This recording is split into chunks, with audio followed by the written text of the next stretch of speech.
Buenos días a todos y a todas. Continuamos con nuestra jornada de salud integral de las mujeres, dando comienzo ahora ya a una mesa presencial titulada Momentos Vitales, una mirada con perspectiva de género. Quisiéramos en esta mesa hacer un recorrido integral por las diferentes etapas, unas cíclicas, otras no, unas elegidas, otras tampoco, como son por las que pasamos las mujeres, como son la menstruación, la maternidad, las maternidades, la menopausia y la vejez, experiencias que vivimos con diferentes vivencias psicológicas, emocionales y físicas.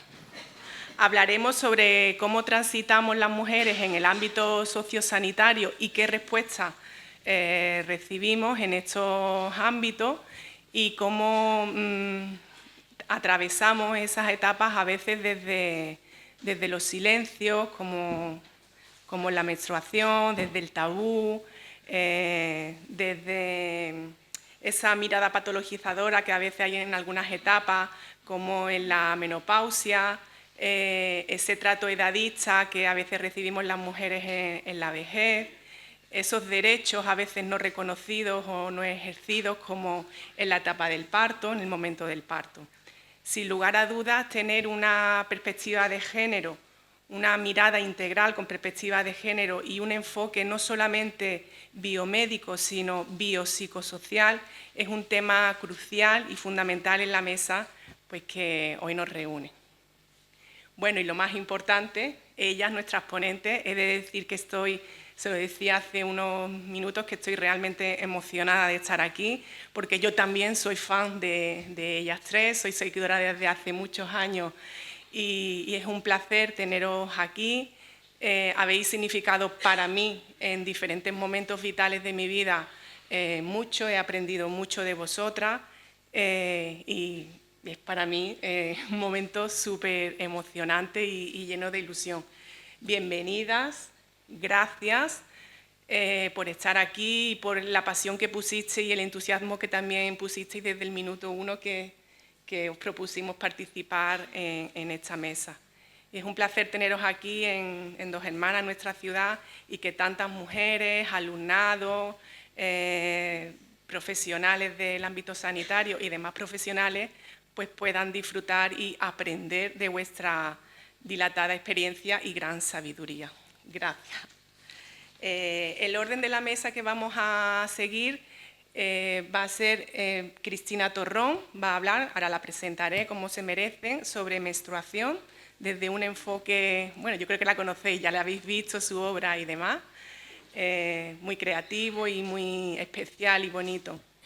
Cristina Quirón, que nos va a hablar de la maternidad, de las maternidades, y Mónica Felipe, que nos va a hablar de menopausia y envejecimiento y vejez. Paso a presentarlas ahora mismo como se merecen, pero sí que voy a señalar que desde el Ayuntamiento de Dos Hermanas y desde esta delegación, la Delegación de Igualdad, tenemos muy presente esta mirada de salud integral de las mujeres en sus diferentes etapas con programas específicos. Desde el plan de coeducación y el programa Sin Miedo se realizan en todos los centros de Dos Hermanas, de primaria y de secundaria, talleres de educación sexual para niños y niñas. Desde el programa Aprendiendo Juntas, con su módulo específico de Mujer y Salud, que este año lo dedicamos, entre otros temas, a la menopausia, con un taller específico en el que estáis todas invitadas a inscribiros y participar. Y por último, también tenemos un taller que damos una atención a la salud perinatal de las mujeres que están en la etapa de concepción, embarazo y parto y posparto, que es el taller de 9 lunas, con una serie de monográficos encaminados hacia una maternidad y una paternidad más activa y corresponsable, en el que Cristina Quirós es colaboradora desde hace ya unos añitos, que además ayer tuvo el taller específico de lactancia. Estás haciendo doblete. Bueno, pues ya sin más dilación paso a presentar en primer lugar a Cristina Torrón. Cristina Torrón Villalta nos va a hacer una conferencia muy bonita que se titula La regla mola si sabe cómo funciona. Ella es ilustradora, realizadora multimedia y gestora de eventos especializados en salud femenina. Creadora de Menstruita, un proyecto sobre educación sexual para niños y niñas y adolescentes. Tiene 7 títulos en el mercado, traducidos a 9 idiomas, publicados en 22 países y con 200.000 ejemplares vendidos. Entre ellos destacamos un libro que lo he visto por aquí, que está firmando y nosotras contentas de que sea así. Entre ellos destacamos La regla mola, si sabes cómo funciona, y por destacar algunos, Y tu cuerpo mola, aprende a descubrirlo. Cristina, bienvenida de nuevo, tienes la palabra. Muchas gracias. Bueno, Alicia, en primer lugar quiero agradecer que me hayáis invitado a estar aquí este año en estas jornadas. ¿Se me oye bien? Sí. La verdad es que son unas jornadas que son conocidas, siempre hacéis muchas cosas aquí en torno al 8M y eso yo creo que es muy importante. Y bueno, tal como decías, yo soy Cristina Torrón, soy ilustradora, realizadora multimedia y desde hace un tiempo dirijo el proyecto Menstruita. El proyecto Menstruita al principio era un perfil de Instagram donde yo quería compartir ilustraciones graciosas, sobre todo para explicar el cuerpo femenino. De repente tuvo mucho éxito, se hizo bastante viral el perfil y creció, y llegó la pandemia. Y ahí organizamos, junto a mi hermana, que es Marta Torrón, que es fisiosexóloga, y otras compañeras, organizamos unos congresos virtuales que tuvieron mucho éxito, que se llamaron Menstruita Power. Y bueno, hicimos 4 ediciones, funcionaron muy bien, pero después de la pandemia ya como que echábamos de menos todos un poco el contacto físico y decidimos que teníamos que hacer cosas más presenciales. Bueno, hemos estado preparando unos cursos familiares que se llaman, la escuela se llama Sexeduco y la hemos estrenado ahora justo hace 2 meses. Tenemos la colección editorial de libros donde escribe Ana Salvia, que es la autora de La regla mola, El semen mola, El porno no mola. Está mi hermana Marta Torrón también con Tu cuerpo mola y este año se une al equipo Alba Padró para hacer un libro sobre el pecho. Creemos que esta colección es muy importante porque hemos conseguido unir todo el saber de estas profesionales que os comentaba, que igual tienen un lenguaje más técnico, y lo hemos juntado con el mundo de la ilustración. Y creo que hemos conseguido conectar con las niñas. Antes lo comentaba por aquí, ¿no? Que estamos dándoles datos muy, muy importantes y lecciones de cosas que de otra forma sería muy difícil. Se lo estamos dando con dibujos, está entrando toda esta información en las casas y está haciendo que también las madres y los padres descubran que no saben tanto como creen, ¿no? Bueno, aquí tenéis la colección completa, también tenemos los libros de abajo que son para niños más pequeñitos, pero bueno, no me quiero enrollar por ahí. Lo que os quería explicar es que nosotras consideramos esencial, y es algo que hemos estado escuchando también a Karma Valls y que seguiremos escuchándolo después, pero es imprescindible entender que la mujer no es un ciclo toda su vida, o sea, cada regla es un ciclo y toda la vida de la mujer es un ciclo. O sea, estamos todo el rato en expansión y en recogimiento y si no entendemos eso, no sirve nada de la sanidad. Tenemos que entender que igual que hay una adolescencia, hay un climaterio, ¿no? Tenemos que saber poner nombres también. La primera regla es menarquía, la última es menopausia. A veces también hay por ahí como algo malentendido, ¿no? Cuando a partir de los 45 le dices a las mujeres que ya están en perimenopausia o en climaterio, a veces se asustan, pero porque no lo desconocen.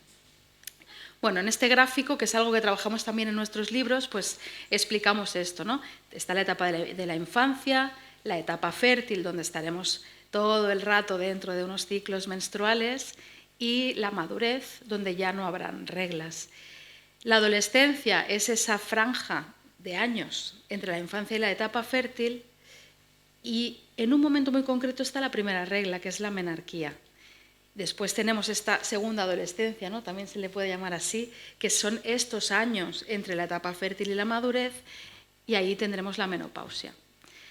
Estos años hay mujeres que les duran más y tienen más síntomas, otras que les duran menos y lo pasan de otra forma, pero todas vamos a pasar por ahí al final, ¿no? Y tenemos que entender estos ciclos por los que pasamos. En estos libros los explicamos poniendo los típicos ejemplos, ¿no? Del día y la noche. El día es la apertura, mediodía, y el recogimiento es la tarde y la noche. Pasa lo mismo con las fases de la luna. Y pasa lo mismo con las estaciones, ¿no? Esto es algo que intentamos inculcar mucho a las niñas, ¿no? Que no siempre tienen que estar como los chicos de una manera lineal. Tienen que aprender que su cuerpo a veces está en expansión y a veces está en recogimiento, ¿no? Igual que el verano, el mediodía, la luna llena, la ovulación, o en recogimiento, ¿no? El invierno, la noche, el primer día de regla. Y ahí tenemos superpoderes, ¿no? Eso es lo que les decimos a ellas. Tienes que conocer tu cuerpo para poder aprovecharlo en esos momentos en los que tal vez estás más comunicativa, ¿no? Más abierta, más creativa, o esos otros momentos de recogimiento que si los respetas, la regla no te va a hacer sufrir tanto, ¿no? La vas a poder acompañar mejor. Esta ilustración es de un libro de Ana Salvia, que también se lo ilustré yo, pero es otro libro fuera de la colección, donde explicamos que en nuestra sociedad vivimos así todos los ciclos de la mujer. Y eso es porque no respetamos lo que os comentaba. Ni el momento en el que estamos, tenemos desconocimiento, desinformación y todo lo vivimos con soledad, con miedo. Creo que por suerte cada vez menos. Cada vez tenemos más información. Pero bueno, nuestras madres, la generación de mi madre, yo creo que todavía estaban bastante aquí. Por el contrario, si hacemos caso a nuestro cuerpo, si lo escuchamos y si le damos lo que necesita en cada momento del ciclo, podremos vivir de una forma mucho más placentera pues, lo que es la menstruación y el resto de fases del ciclo. Esto es algo que también intentamos explicar muy bien y que les cale dentro, ¿no? La menstruación no debería doler. Si duele hay que consultar o hay que revisar cómo te estás nutriendo, cómo estás descansando, porque sí, claro que hay sensaciones intensas, pero no debería haber dolor. Es algo natural del cuerpo que debería pasar sin más. Esto es algo que también explicamos y es que a veces si no conocemos las señales que nos va dando el cuerpo a medida que crece y te adentras en la adolescencia, tú crees que la regla te va a venir de repente, un día, ¿no? En el cole, y te pasas años quizá con una compresa en la mochila, sufriendo por si acaso te viene de repente. Y no es así. Tú puedes saber más o menos cuándo te va a venir la regla o cuándo le va a venir a tu hija, porque tienes que observar todos estos cambios. Hasta que no hay flujo, ahí no ha empezado el cuerpo a ponerse en marcha. Cuando empieza a haber flujo, bueno, depende de la nena, puede pasar menos o más tiempo, pero ahí sí que has de estar atenta porque en unos meses, un año, va a venir la primera regla. Pero para que eso llegue tiene que haber el vello corporal, el botón mamario, han de pasar ciertas cosas. Y creo que eso a ellas también les da mucha tranquilidad saberlo y poder ir repasando, ¿no? ¿Dónde estoy yo ahora? ¿Qué le ha pasado a mi cuerpo? Bueno, no me quiero extender mucho más, solo que para nosotras es muy importante que entendamos que la educación sexual y la educación sexual con perspectiva de género es un derecho. Que hay escuelas y hay familias que sí, que lo tienen muy asumido, sobre todo las familias. Es que las escuelas no destinan demasiados recursos, a lo mejor destinan 1 hora o 2 lectivas a explicar básicamente ¿no? Lo que es la menstruación, lo que es la fecundación y tal. Hablo de Cataluña, no sé, aquí quizás sí que lo tenéis, está igual, estamos todos igual. Pero sí que gracias a las asociaciones de padres se empieza a contratar pues, educadoras menstruales o educadoras sexuales y se empieza a impartir un poquito esto. Pero nosotras queremos reivindicar que es muy importante la educación sexual y además de una manera transversal y temprana para poder evitar después de un tiempo pues muchas otras cosas que pasan, ¿no? Y una de ellas es el abuso sexual y la violencia de género. Está todo muy ligado y bueno, es algo que nos preocupa mucho. Así que nada, hasta aquí Menstruita. Muchas gracias.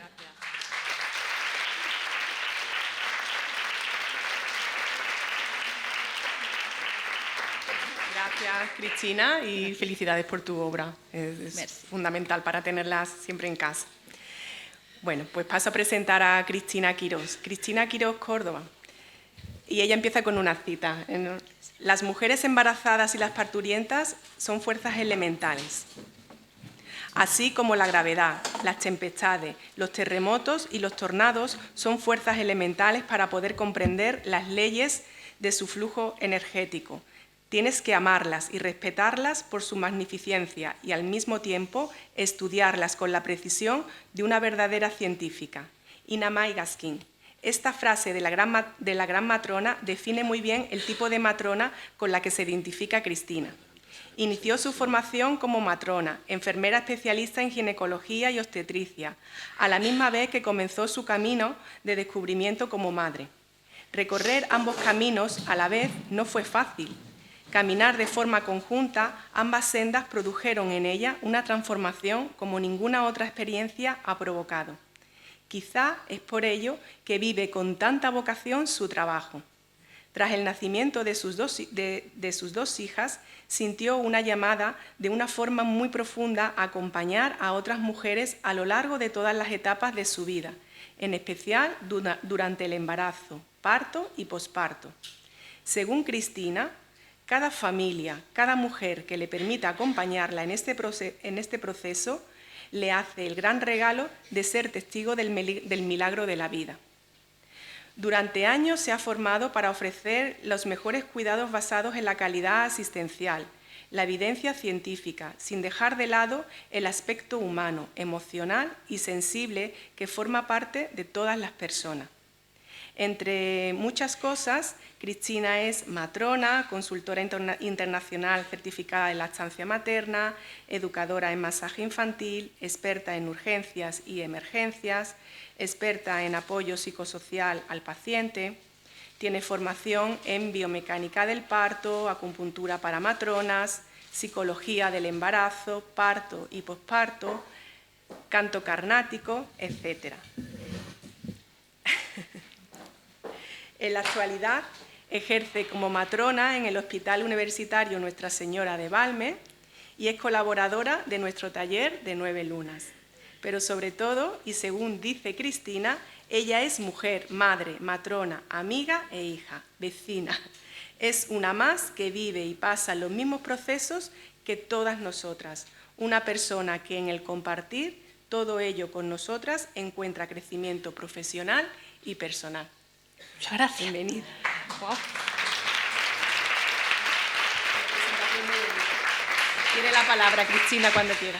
Bueno, yo antes de nada quería dar las gracias a todas y a todos los aquí presentes por interesaros en un tema como es la salud de la mujer. Quería dar las gracias a Alicia, a la organización y bueno, a mis acompañantes de mesa, ¿no? Cuando Alicia me llamó y me dijo que quería que colaborara con una ponencia en esta mesa fue como un ¡buah! Voy con Cristina Torrón y con Mónica Felipe. Y era como, pero bueno, ¿yo qué pinto ahí en medio, no? El síndrome de la impostora que tenemos todas las mujeres, muy encima nuestra, ¿no? Y bueno, respiré hondo y dije, venga, sí, yo soy matrona. ¿Quién mejor para hablar de la maternidad? Y soy madre de 2 hijas. Y como ha contado Alicia, pues ese proceso lo viví a la vez. Y dije, alguien, una compañera con el que comentaba esto, me dijo, Cristina, sé tú. Y dije, pues voy a ser yo. Y eso es lo que vengo a presentaros hoy, ¿no? Ese crecimiento que ha contado Alicia de mi camino como madre y como matrona. Y pensando el título, dije, había leído en algún libro, no recuerdo ahora de quién era la frase, no era exactamente esta, pero hablaba de la negación del poder de las mujeres. Y dije, voy a hablar de esto, ¿no? El ser madre es un poder que tenemos las mujeres y socialmente está negado. Y os voy a más o menos contar mi camino de madre, mi camino de matrona y cómo sentimos esa negación de ese poder. Como ha contado Alicia, este es el símbolo que suelo usar en redes sociales, no soy muy movida en redes sociales para nada, pero este es el símbolo que suelo usar y para mí esto es la maternidad. Yo era esa personita, entré en esa vorágine, en ese círculo ahí de espiral que supone la maternidad, que nadie nos cuenta, ni nadie nos dice cómo es, más allá de los ideales que tenemos inculcados a nivel cultural. Crecen mis 2 hijas, nacen mis 2 hijas, esos 2 corazones que aparecen ahí, y esa transformación en ese proceso, en ese camino, hace que yo me convierta en la mujer, en la madre, en la hija y en la matrona que soy hoy. Para mí fue transformador y empecé a ver la vida de otra forma, ¿no? Me coloqué las gafas moradas y vi pues, las desigualdades que existen en salud y en todos los aspectos por el hecho de ser mujer. Quería empezar con la definición de la palabra poder. Se llama la negación del poder de las mujeres y quería empezar con esta definición, ¿no? Poder es tener expedita la facultad o potencia de hacer algo. Tener facilidad, tiempo, lugar de hacer algo.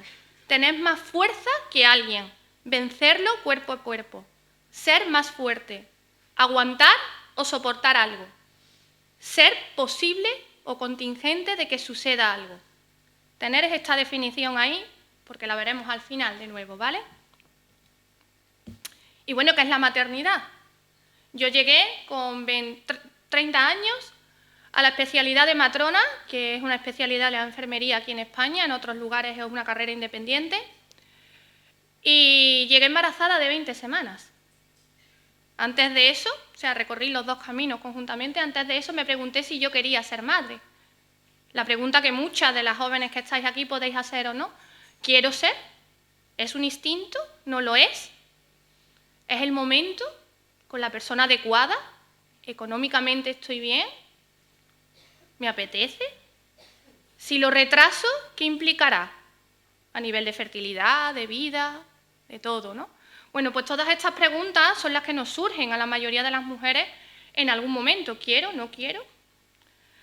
La maternidad es una experiencia diversa y multifacética que trasciende al acto biológico de gestar y de parir, va mucho más allá, integrando aspectos sociales, económicos, culturales y políticos. Y se entiende también como un proceso de cuidado y de crianza, que puede darse en distintos modelos familiares, madre soltera, madre con una pareja mujer, madre con una pareja heterosexual, madre adoptiva, ¿vale? En modelos familiares y diversas condiciones, influenciado por factores estructurales que pueden generar desigualdad, que generan desigualdad en su vivencia. En estos deseos de ser o no ser madre nos influyen las nuevas configuraciones familiares, los desafíos que nos va a suponer en la conciliación. Yo era residente, cobraba un sueldo de 800 euros, embarazada de 20 semanas. Con la persistente desigualdad que ocurre también en la distribución de los cuidados, en la carga mental, las condiciones socioeconómicas de cada una, el impacto de la tecnología y medicalización desde la hiperintervención obstétrica, que hablaremos luego, hasta las nuevas opciones reproductivas, la presión social, las expectativas culturales, que imponen modelos de buena madre, de mala madre, si dejas de trabajar, si no dejas de trabajar, si das la teta, si no la das, si pares con epidural, sin epidural. Todo eso está ahí en nuestra mente, ¿no?, cuando queremos ser mamá. Yo decidí ser madre y me quedé embarazada. De 20 semanas os he dicho que inicié la especialidad de matrona y mi camino lo descubrí a la vez. ¿Y qué descubrí? Pues que en el proceso de embarazo, cuando una se queda embarazada, hace años, en la mayoría de los países y en la mayoría de las culturas, los partos eran atendidos por mujeres, por parteras, por matronas, por comadronas, por mujeres que no se les dejaba acceder a la ciencia, que no se les dejaba acceder a la formación, pero que tenían esos saberes ancestrales sobre el cuerpo de la mujer. En España, la primera carrera a la que tuvo acceso las mujeres fue la carrera de matrona, ¿vale? Eso sí, supervisada por médicos, hombres. Aquí en España, los partos y el embarazo, durante muchos años, antes de los años 50-60, fueron atendidos por mujeres en sus casas, con unos conocimientos sobre el cuerpo de la mujer que iba trascendiendo de unas mujeres a otras. Visto el parto, hablaban esta mañana, ¿no, Carmen?, de la patologización de los procesos vitales. El parto es un proceso fisiológico, es un proceso más, el embarazo es un proceso más de la vida sexual y reproductiva de la mujer. En los años 50-60 se empezó a institucionalizar el parto y los partos pasaron de las casas a las instituciones, a los hospitales, a los centros sanitarios. Esto tuvo múltiples beneficios. La tecnología no va siempre en contra. Disminuyó la morbilidad materna y fetal, disminuyeron los riesgos, las infecciones puerperales, las hemorragias. Aumentó la calidad de las mujeres en el parto, en el embarazo y las de sus recién nacidos. Pero al institucionalizar el parto fue visto, y el embarazo, desde una perspectiva médica, desde una perspectiva solo de riesgos, desde una perspectiva patológica, en la que además, en aquellos momentos, solo accedían los hombres. Una visión del embarazo y del parto basada en la patología y en los riesgos. Tuvo su parte muy beneficiosa, pero también tuvo su parte perjudicial en una tecnificación excesiva y deshumanización del proceso. ¿Sabéis cuántas visitas y consultas tenemos durante el embarazo? Geniales y maravillosas, ¿eh? En Andalucía, mínimo 11 visitas de seguimiento del embarazo, entre ecografías, analíticas, visitas de la matrona, recomendaciones de ejercicio, de alimentación, controles en un proceso sano, que es genial, porque es para disminuir los riesgos. Pero la visión que tiene la mujer que va a todo este proceso es de una patología. Es el único proceso saludable por el que vamos al hospital, por el que vamos a un centro sanitario. Y la figura de la matrona, aquí en todo este seguimiento del embarazo, de la atención al parto, pues la matrona es reconocida como el profesional responsable que trabaja en colaboración con las mujeres para dar apoyo, cuidado y consejos necesarios durante el embarazo, parto y posparto, para facilitar el nacimiento bajo su propia responsabilidad y para proveer de cuidado al recién nacido y el niño. Este cuidado incluye medidas preventivas de favorecimiento del parto natural, desde la fisiología, la detención de complicaciones en madre e hijo y el acceso a asistencia médica u otro tipo de asistencia apropiado y la toma de decisiones en momentos de emergencia. Por lo tanto, la matrona es el profesional mejor cualificado para la atención del embarazo, parto y posparto, fisiológico y de bajo riesgo. Pero es que también la matrona es reconocida internacionalmente en todos los sistemas sanitarios en los que se considera una figura esencial que incide de forma muy importante en el ámbito de la maternidad y en la atención integral durante el ciclo vital, todo el ciclo vital en todas sus fases: infancia, adolescencia, salud reproductiva, climaterio y sexualidad. Y esta es la realidad que tenemos en España en el seguimiento de la salud de la mujer. España tiene una de las ratios de matronas más bajos de la OCDE. 3 matronas por cada 10.000 mujeres, cuando la media de la Unión Europea es de 7 por cada 10.000. Teniendo esta media, dentro de España, solo las que aparecen en amarillo cumplen la media española. Andalucía es la 4ª por la cola, es decir, la penúltima, ¿vale? De las 4 que hay que tienen menos, que están por debajo de la media, es la penúltima, ¿vale? El mejor signo para saber cómo un país trata a sus mujeres es saber cómo trata a las matronas. Aquí necesitamos más matronas para atender a la salud de la mujer. Antes de empezar esto. El seguimiento del embarazo, ¿vale? Y llegamos al momento del parto, un seguimiento del embarazo en el que solo se nos habla de patología, en el que faltan matronas para atender a estas mujeres, pero llegamos al momento del parto. Hemos dicho que el parto es un momento más de la esfera sexual y reproductiva de la mujer.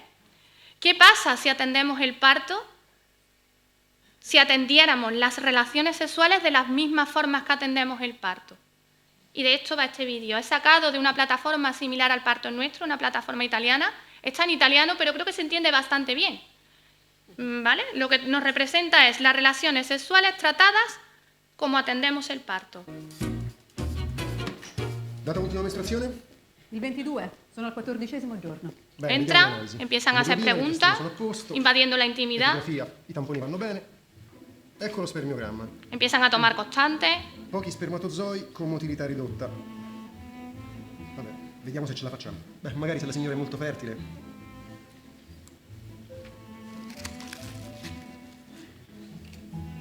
Visto che vola oggi, dobbiamo fare tutto entro stasera, eh? Hablan de cómo es el estado general de cada Pressione? uno, de los espermatozoides 120-80, de él, de los sono óvulos quelle de ella, preliminari. del momento de fertilidad Ma perché en el sono que ancora está, vestiti così? en el momento del ciclo en el que Per está. favore, mettetevi il pigiama.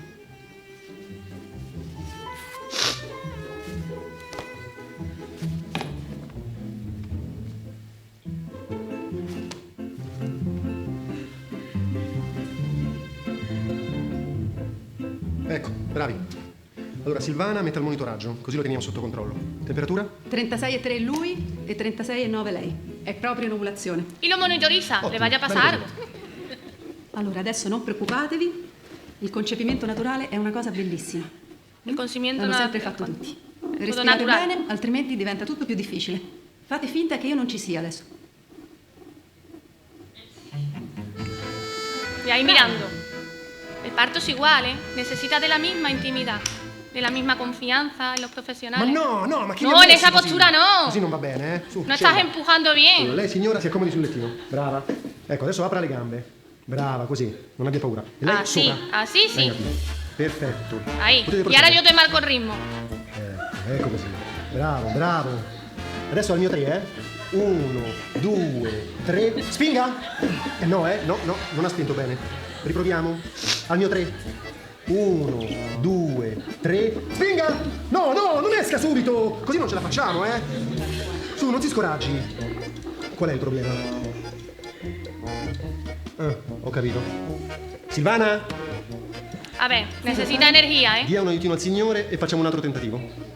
No lo está haciendo con ¿Come? suficiente energía, le van a colocar un suero. No, non può avere, eh. Si bagni le labbra.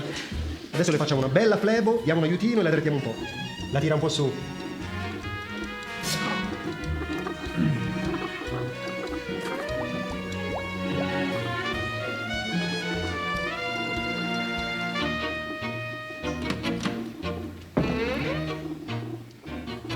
Io non ce la faccio. Si no soy capaz, vaya, imposible. Andiamocene via, per favore. Non ce la faccio proprio, cioè non è proprio possibile così. Dai, amore, fai uno sforzo, ti prego. Lo so che non è facile per te, ma qui sono bravissimi. Ma non è sforzo, vabbè, dai. Allora, come va? In questo ospedale facciamo tutto secondo la fisiologia. Le cose devono essere naturali, il più naturali possibile. Però, se serve, ci siamo noi. Facciamo un altro tentativo, poi, se non ci riesce, la signora la fecondiamo noi. Si él no es capaz, ellos la fecundan, Bene. sin problema. Allora, come stiamo andando oggi? Bene. Y ahora se ponen ahí detrás a hablar de todo el proceso delante de ellos, escuchándolo. L'inseminazione. Per domani ce ne sono 3 Sì, prenotati lo stanno con il facendo bien, naturale si no- e una coppia che vuole andare direttamente in sala operatoria. Non vogliono neanche provare, io non li capisco. Lo so, sono le coppie in realtà che non vogliono il concepimento naturale.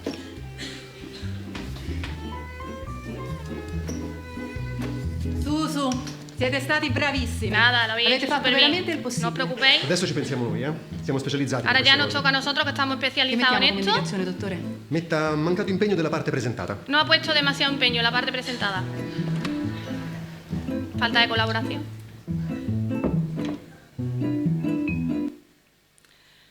Bueno, más allá de la risa y más allá de salvar las diferencias, de que no siempre las intervenciones son innecesarias, pero en muchas ocasiones sí, ¿no? Cuando llevamos al extremo la patologización de un proceso, pues podemos entrar en esto, ¿no? ¿Cuáles son las recomendaciones para el parto que nos hacen desde el Ministerio de Sanidad? Pues mira, tenemos la guía de práctica clínica de 2011, una guía que no se actualiza cada 5 años, carece de validez científica, ¿vale?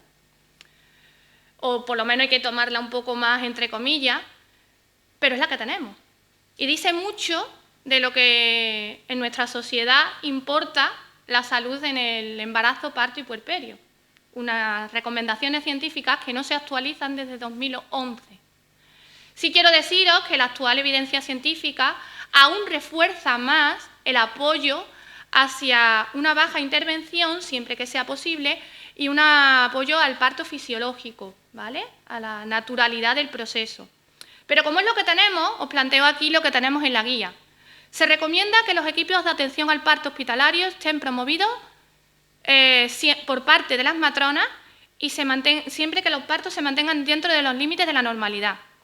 Se recomienda que una mujer en trabajo de parto sea atendida individualmente desde su ingreso y de forma continua por una matrona. Se debe alentar y ayudar a las mujeres, incluso a las que utilizan analgesia epidural, a adoptar cualquier posición y a movilizarse durante el parto, incluso con epidural. Se recomienda que para el parto adopten la posición que le sea más cómoda a la mujer. Se recomienda que en condiciones las exploraciones vaginales se realicen cada 4 horas, no antes. Se recomienda que no se le rompa la bolsa y que no se ponga oxitocina de forma rutinaria. Esto no es que no se haga, es que no se haga de forma rutinaria. Y que cuando se haga, se informe a la mujer y se pida su consentimiento. No debe practicarse la episiotomía de rutina en el parto espontáneo. Tiene sus indicaciones y siempre bajo información y consentimiento. No se debe realizar la maniobra de Crischelli, que es empujar en el fondo del cuerpo del útero, ¿no? Se recomienda el masaje y contacto físico tranquilizador como un método de alivio del dolor, no ofrecer solo la epidural. Se recomienda satisfacer en la medida de lo posible los deseos de la mujer en cuanto al alivio del dolor en el parto. Se recomienda la inmersión de agua caliente como un método eficaz de alivio del dolor durante la fase tardía de la primera etapa del parto. Pocos hospitales públicos tienen una bañera de parto. Se recomienda que las mujeres mantengan el contacto piel con sus bebés inmediatamente después del nacimiento. Entonces, ¿cuáles son las intervenciones que no se recomiendan? Pues tener monitorizada a una mujer constantemente sin que se mueva, parir en litotomía, la separación del mamá y bebé si no es necesario, la maniobra de Crischelli, el retraso en poner la epidural si la mujer lo desea, pero también el no ofrecer otro método de alivio del dolor de las contracciones, la episiotomía de rutina, el separar a la madre de su bebé en una cesárea o mantenerla amarrada, usar de forma rutinaria oxitocina sintética, dejar a las mujeres en ayuna, van en contra de la evidencia científica. ¿Todas estas intervenciones son siempre contrarias? No. Hay veces que es necesario poner oxitocina, hay veces que es necesario hacer una episiotomía. El problema existe cuando no se informa a la mujer, cuando se hace de rutina, sin preguntar, culpabilizando de las consecuencias que pueda tener en no hacerla a la propia mujer, infantilizándola, sin pedir consentimiento, tratando a la mujer como si fuera un envase, cuando hay falta de personal, cuando los recursos o las instalaciones no son las apropiadas para guardar esa intimidad. Nos estamos apropiando de los derechos de las mujeres en el parto. Y es un derecho que tienen todas las pacientes, también las mujeres en el parto y en el embarazo. La Ley de Autonomía del Paciente habla del derecho a la información. La información comprende como mínimo la finalidad y la naturaleza de cada intervención, sus riesgos y sus consecuencias. Tenemos que hablar a las mujeres de los riesgos de esas intervenciones y de por qué está indicada y por qué no. Y esa información será verdadera y se le deben ofertar alternativas. Y debe estar bajo consentimiento. Si la mujer no quiere, es su cuerpo. Según la Declaración Universal sobre Bioética y Derechos Humanos de la Conferencia General de la UNESCO, se define como un trato inhumano la atención obstétrica sería aquel que impide que a una mujer comportarse como humana, impedirnos pensar el parto, privarnos de información y poder de decisión, no ofrecernos alternativas, elegir por nosotras, obligarnos a parir en una determinada posición, la más común tumbada, de espaldas y subidas al potro, que es la que peor va en contra de toda evidencia científica. Separarnos de nuestros hijos al nacer por rutina, privarnos de apoyo emocional y del acompañamiento de la persona elegida, no ofrecer toda la información basada en la evidencia, inducir partos por conveniencia o decir que hay que programar una cesárea porque tenemos la pelvis estrecha, crear un ambiente falto de intimidad en torno a la mujer que está de parto, practicar la episiotomía u otras intervenciones de forma rutinaria.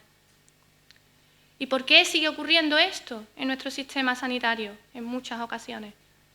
Porque seguimos teniendo un sistema paternalista, con una visión de que la mujer es un útero que hay que vaciar y que solo desde el sistema sabemos que es lo mejor para ella. Y aquí aparece un concepto que en nuestro país pues aún no está definido. No hay una definición, ni siquiera a nivel internacional, de forma general. Pero aquí es que concretamente no está ni legislado.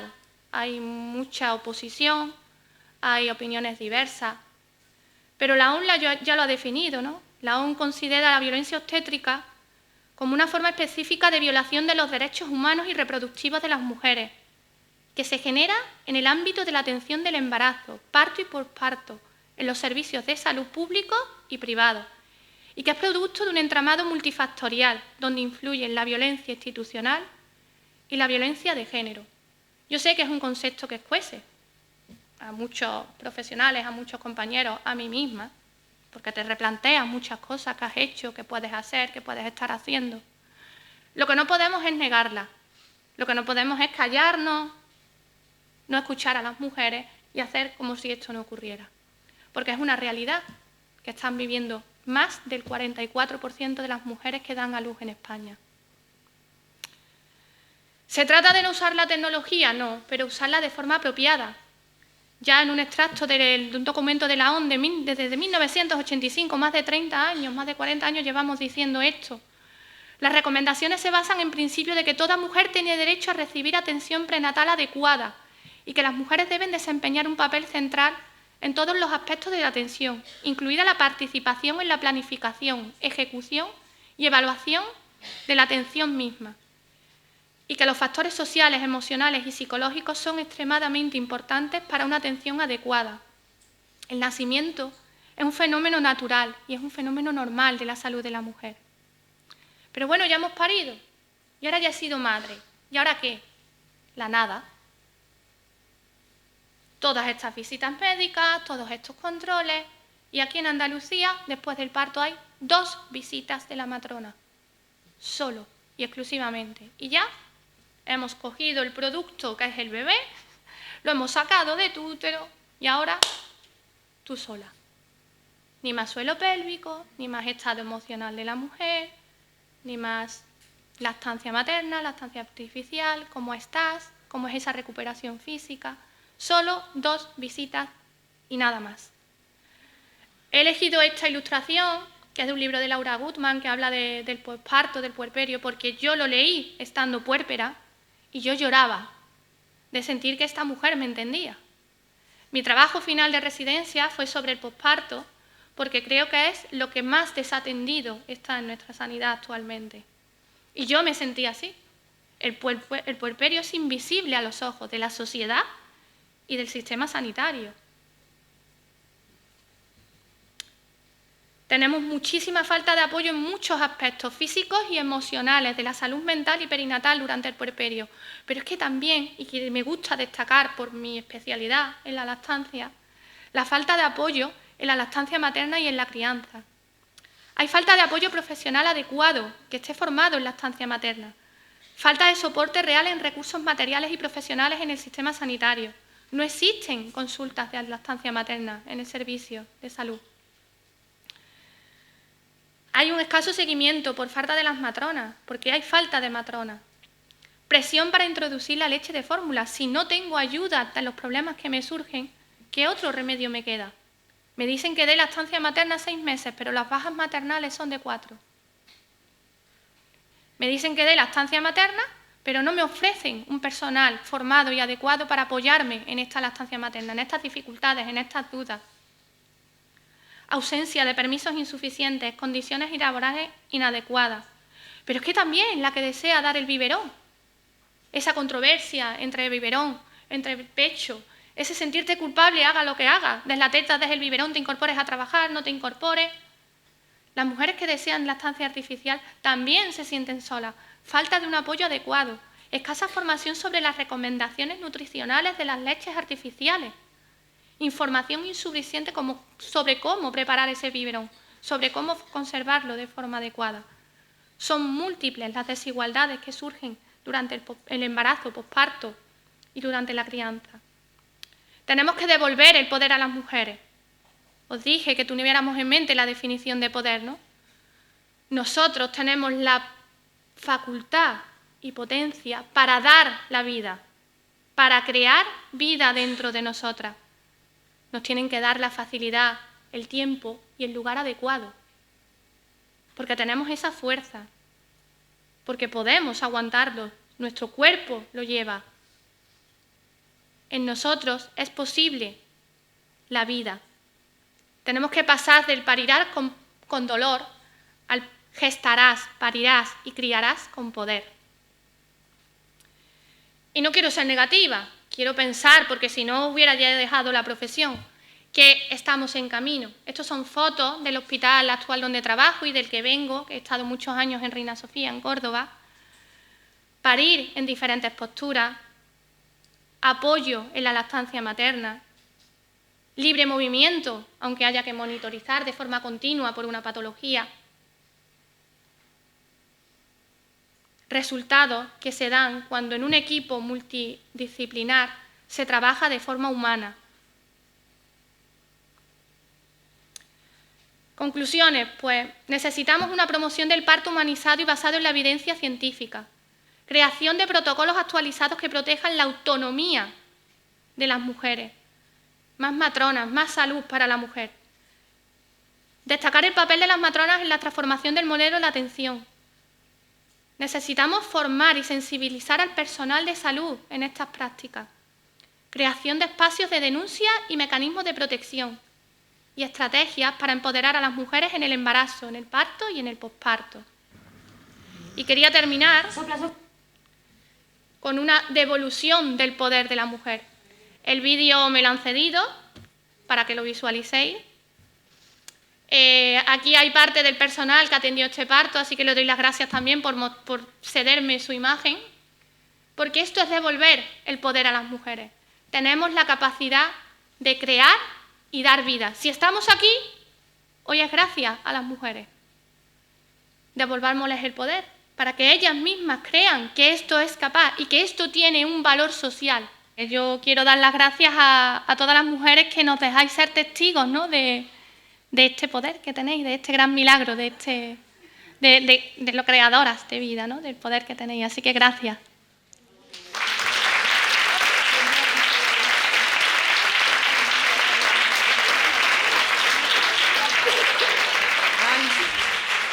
Gracias, Cristina. No, tengo las lágrimas saltadas.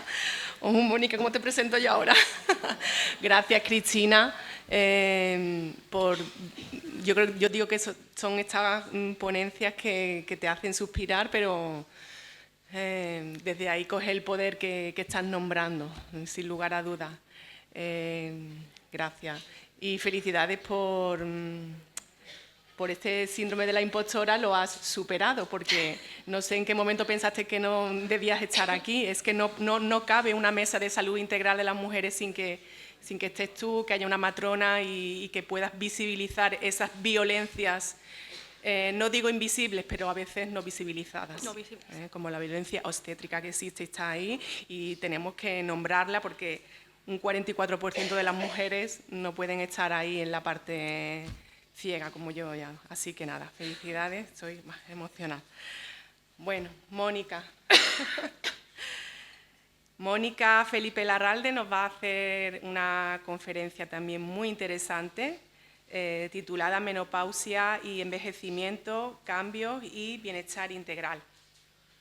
Ella es licenciada en Derecho por la Universidad de Granada, con posgrado, experta en género y salud por la Escuela Andaluza de Salud Pública de la Consejería de Salud y de la Universidad de Granada, y experta en comunicación por la Universidad de Granada. Miembro de la Junta Directiva del CAP, que es el Centro de Análisis y Programas Sanitarios que nombraba antes Carmen. Desde 2011 lidera el proyecto Estudios sobre el útero, en el que ofrece reflexión y herramientas para revertir los efectos de la cultura patriarcal en la salud y el empoderamiento de las mujeres. A través de programas de radio, documentales, blogs, conferencias, cursos y libros, ha abordado la situación de las mujeres en la sociedad actual y cómo la cultura afecta su bienestar físico y mental. Ha sido profesora de la Escuela de Posgrado de la Universidad de Granada y ponente de numerosos congresos nacionales e internacionales. Coautora del programa Salud para disfrutar sin límites de edad, creado por el CAPS, por el Instituto de las Mujeres, coordinadora del proyecto Vida Saludable, programa de bienestar integral con perspectiva de género, de la Fundación 11 y CAPS con Carmen Val Llobet. Escritora con varios títulos publicados, entre los que destaca Cuerpo de Mujer, recomendadísimo. Hablaba con ella de este libro y de muchas experiencias con mujeres en torno a este libro. Es también autora del libro De pareja a trío, Crisis de pareja tras el nacimiento de un hijo, y coautora de Una nueva maternidad. Ha sido directora del programa de radio Área de Mujer de la Diputación de Granada, Premio de Comunicación de Radiotelevisión Andaluza 2003, directora del documental En el Espejo para la Fundación Euroárabe sobre Mujer e Inmigración, colaboradora en diferentes revistas y medios de comunicación y ganadora del certamen literario Matria 2024. Y bueno, aquí no viene, pero yo que la sigo desde hace muchos años, compartes información muy valiosa actualmente sobre la menopausia en tus suscriptoras, en canal de YouTube, si no me equivoco. Así que os invito, en Instagram también, así que os invito a, si estáis en esta etapa y queréis profundizar, para mí es una referente en estos momentos de mi vida. Gracias, Mónica. Tienes la palabra cuando quiera. Pues unos 20 minutillos, 20, 25. Ella se va a levantar. Sí. Me voy a poner de pie, porque yo para hablar de según qué cosas me pongo de pie, lo prefiero. Bueno, mientras ponen la presentación, quería agradecer al Ayuntamiento de Dos Hermanas, a la Concejalía y a las técnicas esta oportunidad de hablar sobre el cuerpo de la mujer, la menopausia y la salud desde una perspectiva de género, pero con un giro que espero que también a las que estáis aquí, que sois más jóvenes, os sirva el resto de vuestra vida lo que vamos a ver ahora. Bueno, yo me voy a poner por aquí, me parece, y iré dándole. Bueno, la charla se llama Menopausia y envejecimiento, cambios y bienestar integral. Pero las que sois más jóvenes, apuntad alguna cosa que quizá os vaya a ir bien. Bueno, voy a confesar algo. Me llamo Mónica, tengo 51 años, estoy en perimenopausia. ¿Vale? Esto para empezar. ¿Hay alguien más así en la sala? Bueno, bienvenidas al club. Bueno, esto hasta hace poco decirlo públicamente era algo extrañísimo, rarísimo y considerado de muy mal gusto. Ahora ya nos vamos saliendo del armario, también las perimenopáusicas, ¿vale? Bueno, cuando buscas en Google, si Jung estuviera vivo, fliparía con Google, ¿vale? Porque esa cosa del inconsciente colectivo, tú llegas a Google y pones en el buscador menopausia y tienes ahí el imaginario colectivo mundial de lo que pensamos que es tal cosa. Bueno, pues cuando vas a Google y buscas menopausia, estas son las 3 primeras filas de fotos que aparecen. Así que yo a partir de ahora voy a dar la charla con la mano en la cabeza, porque parece que perimenopausia, menopausia y mano en la cabeza van unidas, ¿vale? Se ve que sufrimos mucho, se ve que lo pasamos muy mal, se ve que es una etapa horrorosa, que dices tú, y esto ya, así para el resto, pues mejor me bajo, ¿no? Bueno, a mí se me está empezando a cansar el brazo, si no seguiría así, os lo juro, y además tengo que cambiar la diapo. Bueno, vale, la menopausia. Lo que vamos a ver es qué creemos, que ni siquiera sabemos qué creemos sobre la menopausia. Y ahí está el tesoro y el cogollo del asunto. ¿Con qué ideas y conceptos estamos lidiando? ¿Y cuándo fue la última vez que los pusiste a prueba? ¿Vale? Bueno, la menopausia es un proceso biológico, natural, que marca el final de la etapa reproductiva de la mujer.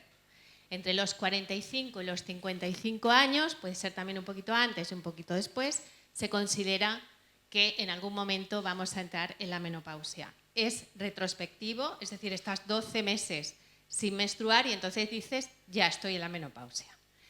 Como todo en el cuerpo no pasa de la noche a la mañana, como una adolescencia, tampoco una pubertad, pasa un tiempo hasta que los cambios se estabilizan. A eso le llamamos perimenopausia. Puede durar incluso hasta 10 años antes de que llegue la menopausia. O sea, esos cambios los podemos ir notando durante muchos años, ¿vale? Así que igual con 40 años, pues hay mujeres que ya empiezan a notar algunas cosas, algunos cambios en el ciclo, alguna cosa hormonal. Es normal que esto suceda. La media en España de la menopausia es de 51 años, ¿vale? Llegamos a los 51. Yo ya voy tarde, como siempre, a casi todo voy tarde, pues en esto también, ¿vale? Y también, y esto es importante, la menopausia es un proceso natural, pero puede ser inducido médicamente por tratamiento u operaciones. Entonces encontramos mujeres de 30 años, de 20 años, también en menopausia. ¿De acuerdo? Bueno, en el mundo se estima que para el año 2030 el 14% de la población mundial serán mujeres en menopausia. Este dato es importante que lo tengáis en cuenta porque nos da pistas de lo que está sucediendo en este momento con la menopausia, ¿vale? Y en España ahora mismo hay 8 millones de mujeres en menopausia, que significa un 16%, y va subiendo, porque la pirámide poblacional sabéis que está totalmente invertida, invertidísima ya, y cada vez pues, vivimos más y vamos llegando más mujeres a esta etapa. Bueno. La medicalización de la menopausia se hace de forma muy sutil. Desde la medicina, bueno, ha contado Carme Valls, ya lo habéis oído, se tiende a no diagnosticar aquellas enfermedades que son propias de nosotras y a medicalizar los procesos fisiológicos. La menopausia no es una enfermedad y la perimenopausia tampoco. Pero la medicina y sobre todo la farmacoindustria ha encontrado un gran nicho de mercado que no está dispuesto a soltar. El 16% de la población mundial es mucha gente tomando pastillas durante 5 años, ¿vale? Y eso lo tenemos que tener en cuenta porque ahora lo que nos está llegando, fijaos que cuando se hizo en los años 90, bueno, en los años 70 se empezó a dar el tratamiento hormonal sustitutivo. Luego en los años 90, sin haber hecho estudios científicos serios. Nos dan pastillas sin haber estudiado previamente qué pasa. En los años 90, con dinero público en Estados Unidos, se hizo un gran estudio con una gran corte que se interrumpió, porque las mujeres que estaban tomando este tratamiento estaban teniendo cánceres de mama, de útero y trombos. Entonces se interrumpe un estudio científico y se quedó ahí. Y ahora han vuelto a hacer estudios, han vuelto a intentar volver a poner en el mercado la pastilla, el tratamiento hormonal sustitutivo, ¿vale? ¿Qué pasa con esto? Que ahora, como hay muchos profesionales médicos que no han logrado convencer, lo que se está queriendo convencer a la mujer es de que si no le dan el tratamiento hormonal sustitutivo es porque su médico es machista y no le quiere atender. Se han dado la vuelta a la tortilla, ¿vale? Mientras seguimos muriendo de enfermedades cardiovasculares y allí no estudia nadie, nos quieren medicar una cuestión que es fisiológica, que es la perimenopausia, los cambios que suceden y la posterior menopausia. Bueno, los síntomas, que llamamos síntomas, pero los síntomas es un nombre que asociamos con enfermedad. Y ahí se vuelve a patologizar un proceso que es fisiológico. Bueno, con evidencia científica, porque hay listas de síntomas, de 20 síntomas, de 40 síntomas.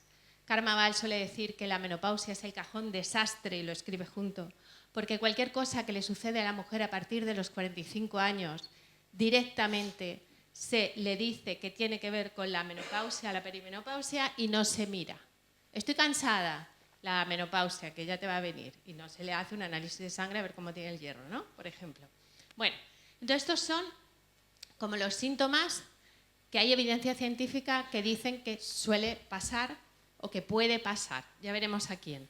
Cambios en los ciclos menstruales, lógicamente, sofocos y sudoraciones, sequedad vaginal y atrofia genitourinaria. Y yo con este último tengo ahí que haría así un entrecomillado y diría, pues no hay estudio científico porque no hay financiación para hacerlo, pero las mujeres que practican la relajación del útero, que es una relajación gratuita que está colgada en internet y que luego os digo dónde podéis sacarla si queréis, vuelven a lubricar de forma natural, después de un tiempo de práctica.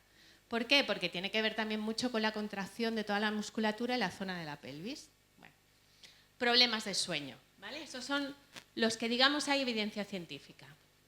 3/4 partes de mujeres experimentan síntomas. O sea, hay una cuarta parte de mujeres que no sienten nada, que pasan por la perimenopausia y entran en la menopausia y, oye, tan panchas que ni se enteran. Del 3/4 partes por ciento de las mujeres que sí tienen o experimentan síntomas, 1/3 de ellas experimentan una sintomatología muy molesta que les baja la calidad de vida lo suficiente como para mirar qué está pasando, ¿vale? Pero eso significa que es una enfermedad. Mira, aquí os he puesto un gráfico para que veáis en tarta las que no notan nada y el resto que sí, ¿vale? Que tienen síntomas. Estas son las que tendríamos que decir, oye, ¿aquí qué está pasando?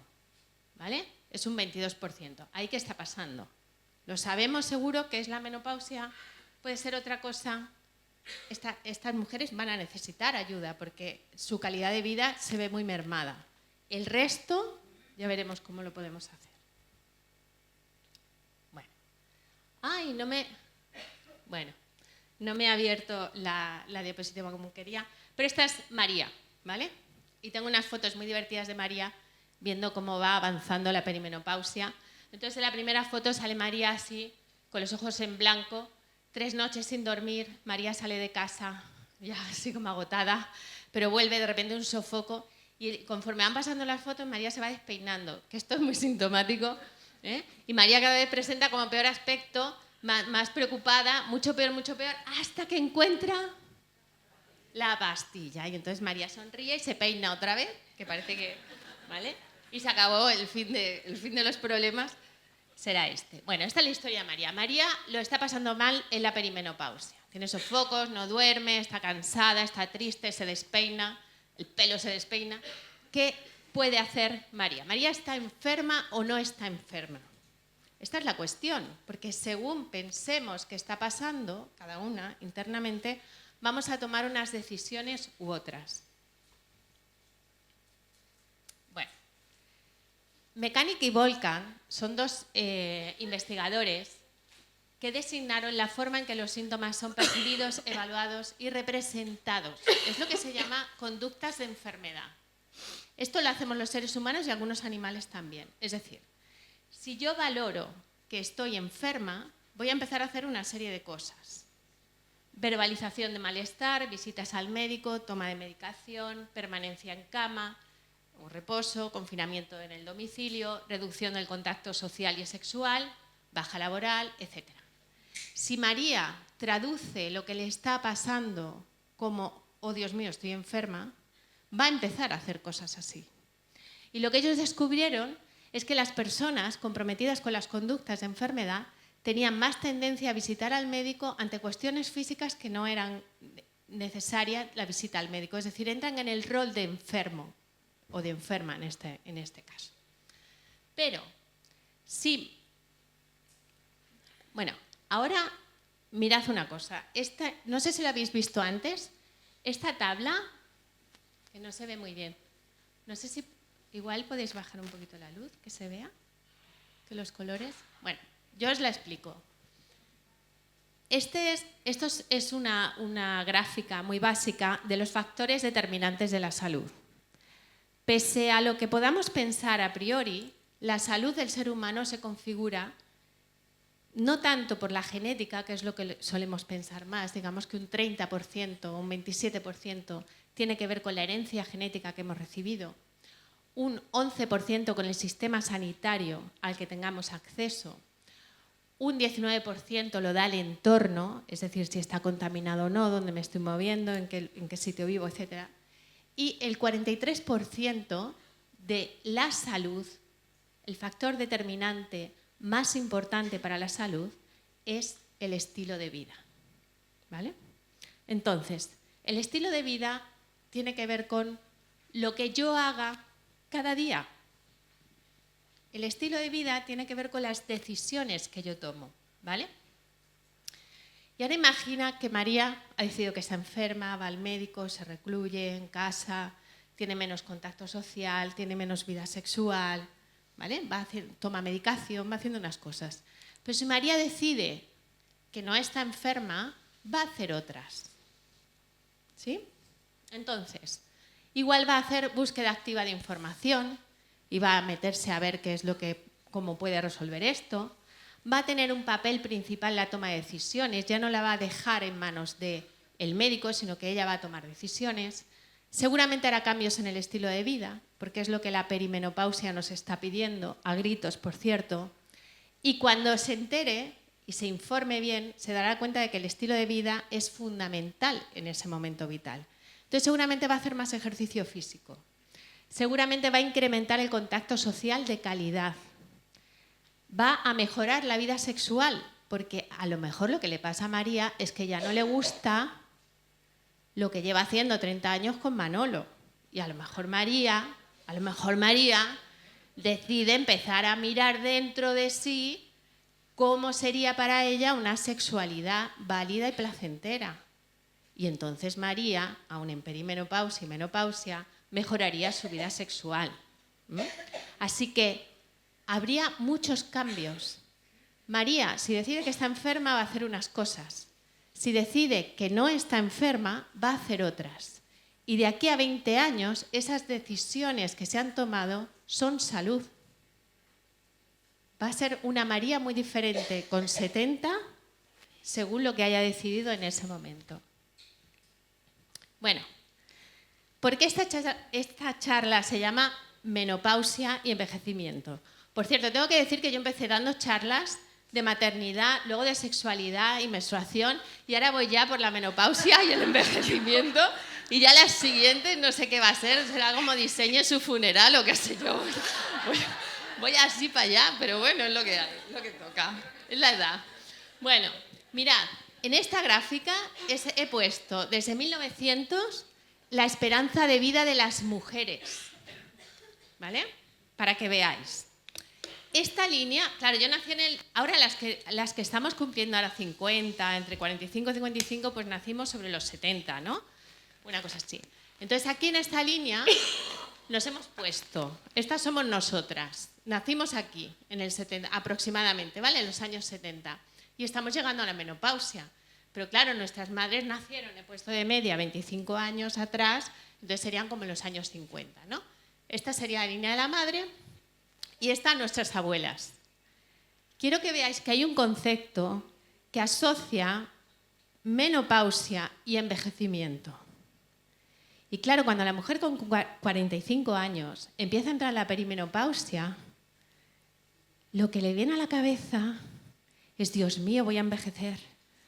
Voy a sentarme a ver Telecinco y son muchos años hasta morir. Ya solo me queda como horizonte vital sentarme a ver Telecinco hasta morir. Pero claro, es que las abuelas, en la generación de nuestras abuelas, la esperanza de vida, muchas mujeres no llegaban a tener ni siquiera la menopausia porque la esperanza de vida era mucho más baja que ahora. Pero ahora veis que cuando una mujer tiene 45 años, bueno, porque ahora la esperanza de vida son 86,4 para las mujeres, 86 años con 4 meses, pero de aquí a que nosotras lleguemos allí ya están en los más de 90.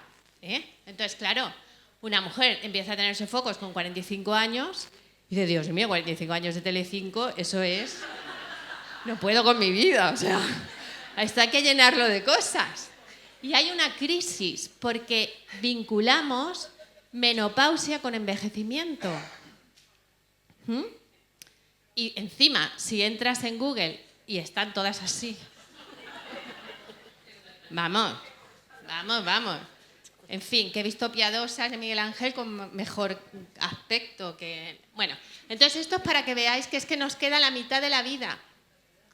Que es que estamos en la mitad. ¿Veis esto?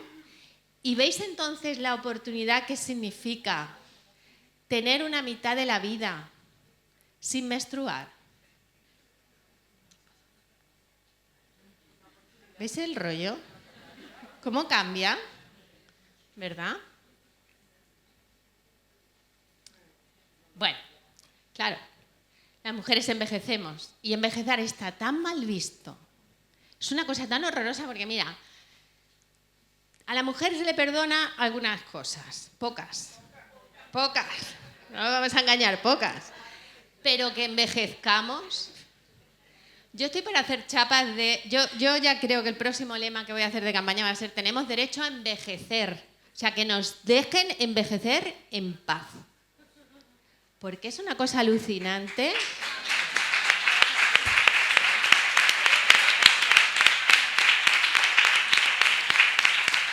Oye, que nos dejen con nuestras canas, nuestras arruguitas, nuestras cosas, que es que nos dejen en paz, que hagamos lo que queramos con nuestro cuerpo. Ahora vamos a ver la importancia de esto, porque a mí me asombra que cada día, ¿ves las redes sociales? Es verdad que a las adolescentes les está afectando mucho y también a los chicos ahora que también entran. Porque todo lo que sea, a la industria todo lo que sea money, o sea, ya le da igual, ¿eh? Le da igual, que de donde venga.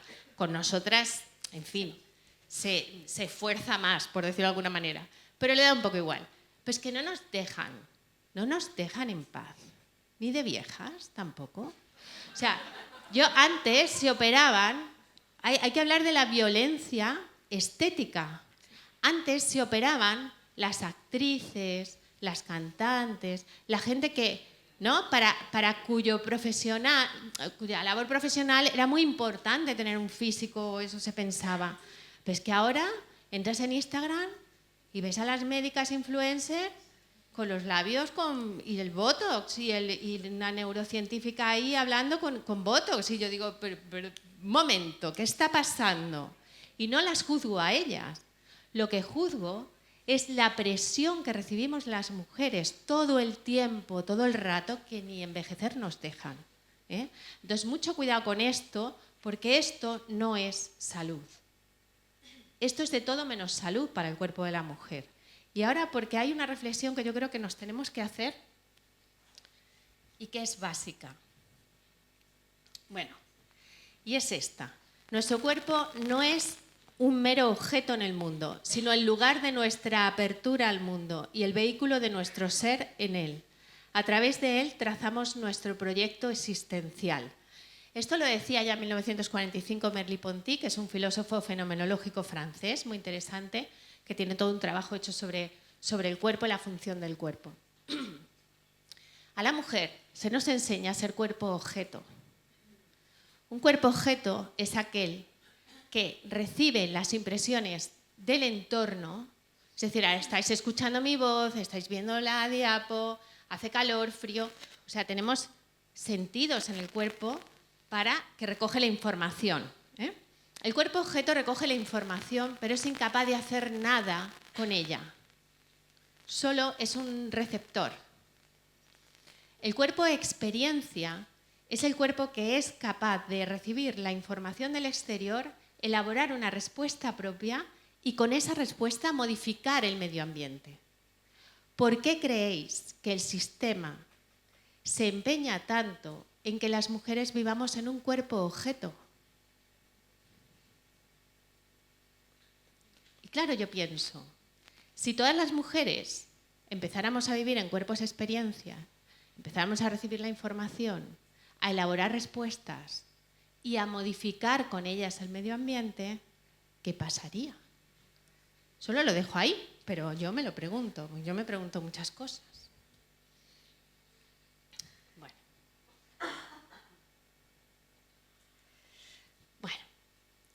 Lo que queda claro es que la menopausia es un acontecimiento biopsicosocial. Va a depender mucho de cómo se encuentre la mujer cuando llegue a ese momento vital. Va a depender de cosas como la cantidad de disruptores endocrinos que tenga en mi cuerpo, pero también la calidad de las relaciones personales en el momento en el que estoy llegando a ese fin y comienzo de ciclo, ¿no? La alimentación, el ejercicio de fuerza y el descanso. Ahora sabemos que la mujer tiene que dormir más horas que el hombre.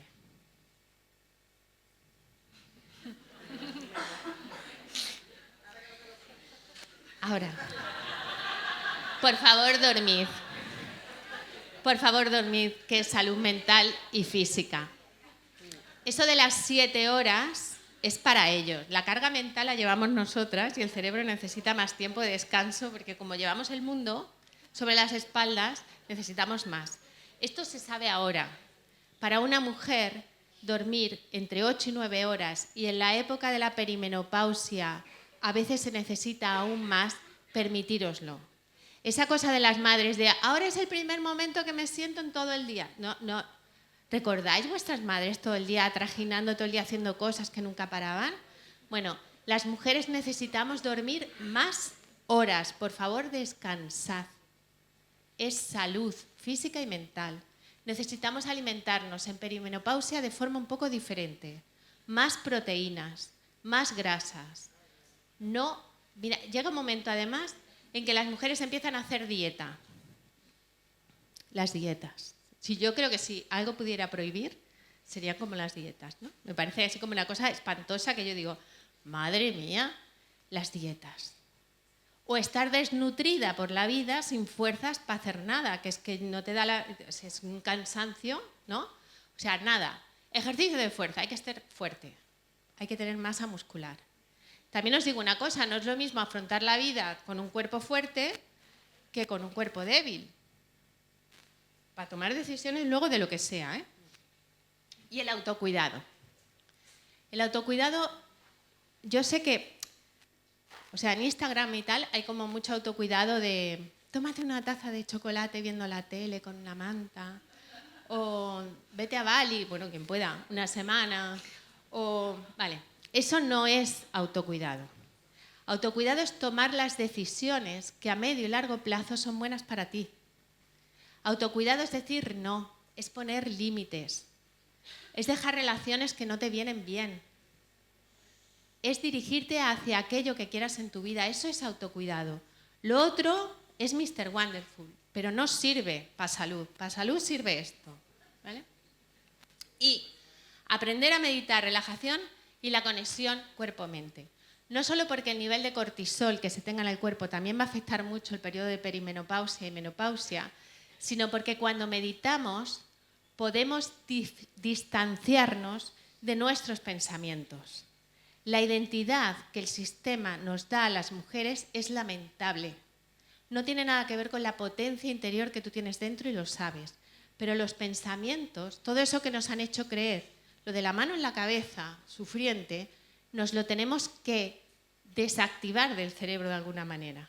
O sea, para mí, para las mujeres, para todas las personas, pero que las mujeres meditemos es ya casi un acto no espiritual o místico o de desarrollo personal, es un acto revolucionario. Es decir, que tú puedas marcar una distancia entre quien tú realmente eres y quien te ha dicho que eres la sociedad, ¿vale? Y eso se hace a través de la meditación. Y la relajación, también la relajación del útero es fundamental para conectar cuerpo-mente. 2 minutos, vale. Pues todo esto que veis aquí. Y luego, ¿por qué yo quiero hacer esto? Mira, la fórmula de la felicidad relacional y por qué estamos tan cansadas las mujeres. Bueno, N2 es la necesidad del otro, ¿vale? Y ahí es que no está funcionando así esto como era mucho mejor cuando yo lo monté en mi casa, pero no importa.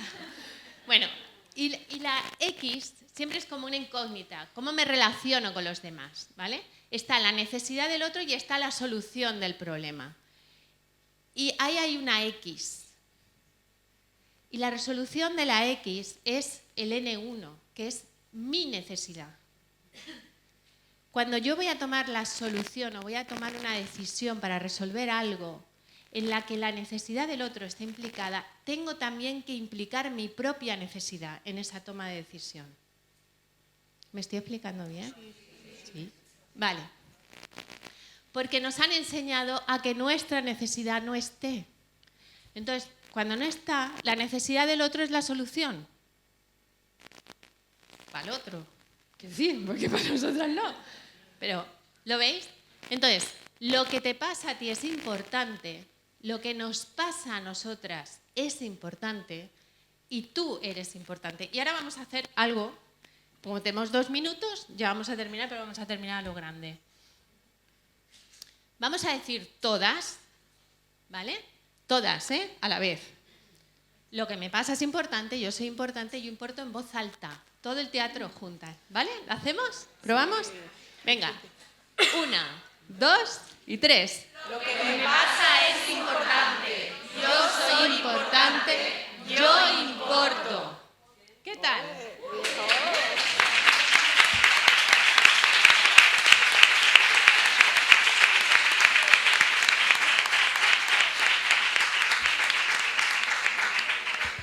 Bueno, vamos a ver si cambiamos estas imágenes de Google por estas también de Google. Escalando con 50.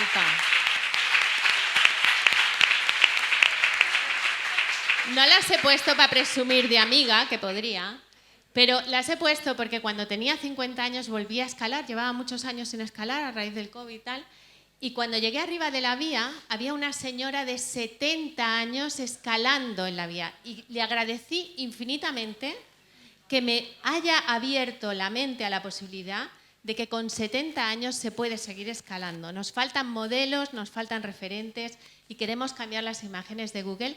Así que muchísimas gracias por haber venido y por hacerlo posible.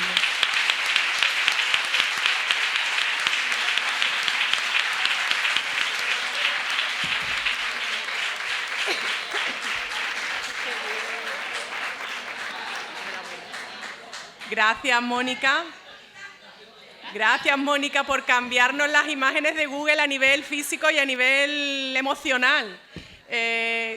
Y por darnos esta brillantísima ponencia sobre menopausia y poder, y menopausia y etapa positiva, que es muy importante. Y por también nombrar otra violencia importante y a veces que está tan normalizada ya, que es la violencia estética, que era necesario también nombrarla. Gracias, Mónica, y felicidades por tu ponencia. Pasamos ahora a un momentito de preguntas y reflexiones, si os parece. Tengo una pregunta para Cristina Torrón. No paro de escuchar decir la regla no duele, pero yo todo mi entorno y a mí misma sufro esos dolores y tengo todo rodeadas de amigas que sufren con la regla. Entonces, ¿qué estamos haciendo mal o qué se está?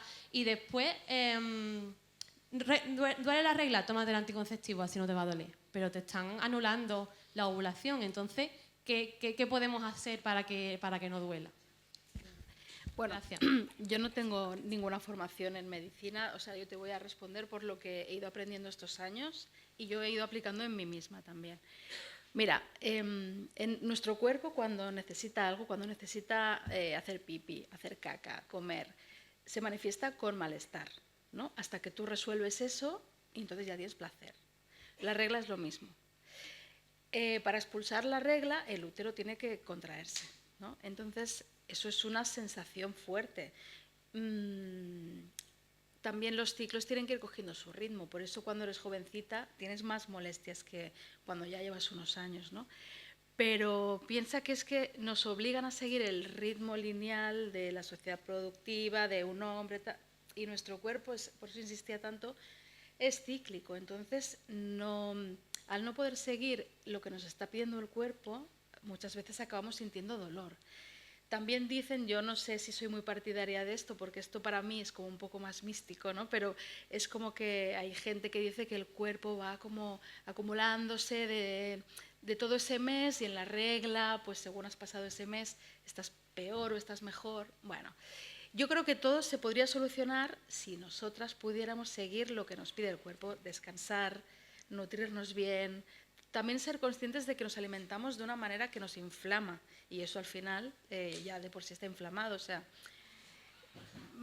yo me atrevo a responderte hasta ahí. Seguramente ellas te pueden responder mejor porque igual tienen más formación, ¿no? Pero yo creo que la base está en eso. Y que cada vez hay más casos como de endometriosis y cosas así. También es que, por eso decía, no debería doler. Ahora, si tienes un dolor incapacitante, ves a consultar al médico porque algo pasa. Yo te diría eso. Y después está también un poco en lo que decía Mónica, ¿no? En el no escucharnos y no conocernos, pero no solo a nivel emocional, también físico, ¿vale? Nadie nos ha enseñado esto que dice Cristina, ¿no? De cómo es ese ciclo, de que nos tenemos que permitir el no querer hacer nada. Y eso es sano. Eso también es autocuidado, ¿no? El escucharnos, escuchar físicamente lo que nos dice nuestro cuerpo. Después, bueno, factores ambientales que también influyen en el tema del dolor. Y yo sí, esa parte que ella decía mística, no la creo mística, es que forma parte a nivel psicológico, ¿no? Tú acumulas estrés y te duele la cabeza. Tú acumulas estrés y la regla duele más. Entonces forma parte también del estilo de vida que llevamos. Pero creo que tomar conciencia de ese estilo de vida e intentar modificarlo en las pequeñas aportaciones que podamos hacer puede beneficiar. Yo misma lo he experimentado con el tema de la regla. También eran unas reglas dolorosas, eran unas reglas muy abundantes y el hecho de conocerme a mí misma, de experimentar el sangrado libre, algo que parece como guau, pues flipante. Y cómo alivia eso el dolor, ¿no? Me lo noto cuando hago más ejercicio o cuando hago menos ejercicio en el mes, porque puedo hacerlo o no. Noto cómo me duele menos o cómo no me duele. Es escucharnos, no normalizar que duele que te tomas la pastilla. Bueno, sí, brevemente, solo para ella y para el resto de las mujeres que estáis aquí. En el año 2011 creé la relajación del útero, que es una técnica de relajación, porque el útero es un músculo, ¿vale? Que se nos olvida. Sí que pertenece al sistema nervioso autónomo, porque es musculatura lisa, pero se puede relajar. Entonces hay una relajación que es gratuita y está libre en la web, la podéis tener en internet, y que ayuda, y que de hecho ha ayudado a miles de mujeres a dejar de tener dolor menstrual. El dolor menstrual es multifactorial, puede venir por muchas causas, desde enfermedades, pero también es verdad que la dismenorrea primaria, el dolor menstrual no asociado a una enfermedad, desde mi punto de vista, además del tema del conocimiento, que me parece muy importante, que la mujer no esté en lucha con su cuerpo, sino que lo entienda, tiene también mucho que ver con la contracción, con esa represión sexual desde el principio. Es muy... Bueno, ahora me voy a contar un rollo, pero las mujeres en Occidente tenemos mucha presión en la cadera. Además, nos sentamos en sillas, con lo cual vamos transformando lo que sería una apertura normal de cadera, la vamos cerrando y muscularmente vamos cerrando también el útero y el suelo pélvico y la zona de caderas y tal. Y al final eso termina en una contracción crónica. Cuando se menstrua, el útero tiene que moverse para soltar el endometrio y entonces duele. Es como tener una contractura. ¿Habéis tenido alguna vez una tortícolis o algo así que al mover duele? Pues algo parecido sucede también en el útero. Por si te ayuda. Bueno, tenemos tiempo para una pregunta, una última pregunta, que creo que habían levantado la mano dos. Bueno, me siento súper afortunada de haber nacido en estos tiempos en los que por fin podemos escuchar a otras mujeres hablar abiertamente de la perimenopausia, de la menopausia, de las reglas, y de estar aquí, por supuesto, compartiendo con vosotras y con las expertas esta jornada tan interesante. Solo una reflexión en voz alta, luego te pregunto, Mónica, ¿es tu nombre? Sí, estamos las dos más o menos 73, 74, de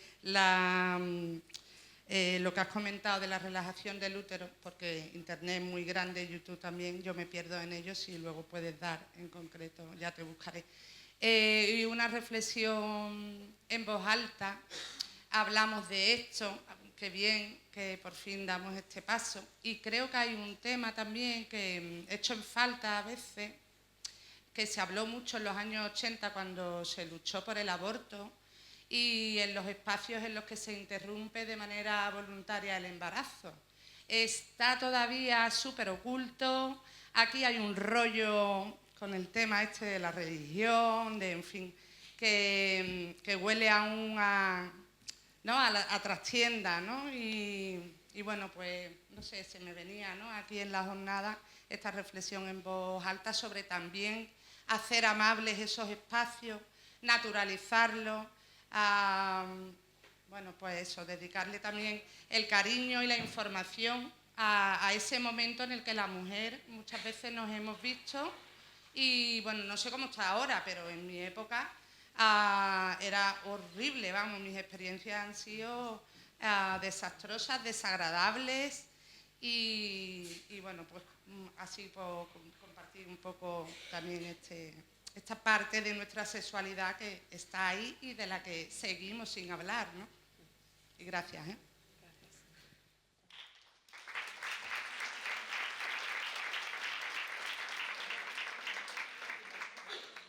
Pues nada, damos por finalizada la conferencia, esperamos que hayáis aprendido y que mucho y que nos empoderemos en estas áreas tan importantes de nuestros ciclos vitales. Muchas gracias.